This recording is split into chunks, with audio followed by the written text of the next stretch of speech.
I think we were shocked. I'm going to be honest. I'm not saying anything out of line here. That it was shocking, and I think probably the shocking part for most Canadians was just the difference in levels of where I was paid and where the other councillor was paid. Well, put it down, please.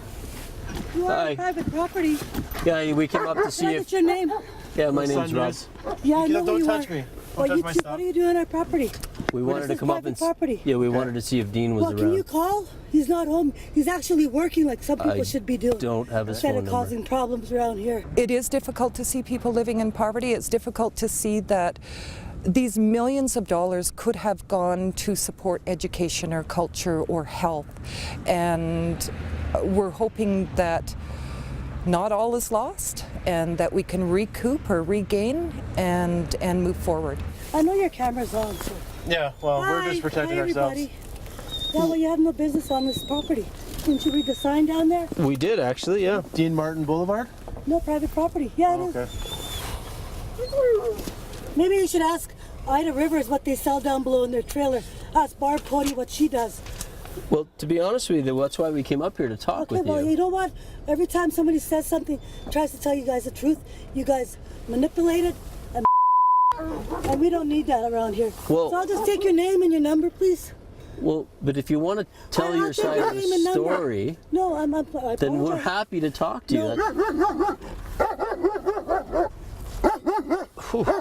Obviously, tensions in the Shuswap Band are still at a high level, and they're still not sure what's going to happen to the former chief's son, Dean Martin. He is still the CEO of the band's development office, and his fate is yet to be determined. But he's made as much as $536,000 in the last 4 years doing that job. Talked to some band members who are concerned about the safety of the new chief and some of the council members, and I've also spoken with the RCMP who say they're aware of that, and they are monitoring the situation closely. They hope that cooler heads will prevail. A record number of 122 people turned out to vote Chief Sam Paul out.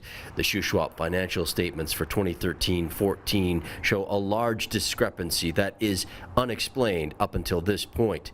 All this while the chief and his family made no secret of their trips to Las Vegas, while others on the reserve live in poverty. They seem to be the only families that were doing well. All their grandchildren and stuff are driving brand new trucks, and you know, they have, like, Jeremy has his own business. Like, I'd like to have my own hairdressing business by now too. Barb Cote has already made good on her promise to make sure Ida Rivers gets running water. Ida says for the first time in years she feels like part of the community. I've been called an apple by the old chief and council, which is red on the outside, white on the inside, because I would ask questions. Well, we've got all this development going on the reserve. Why aren't we getting a kickback? Under the former chief, there hasn't been band meetings since 2009.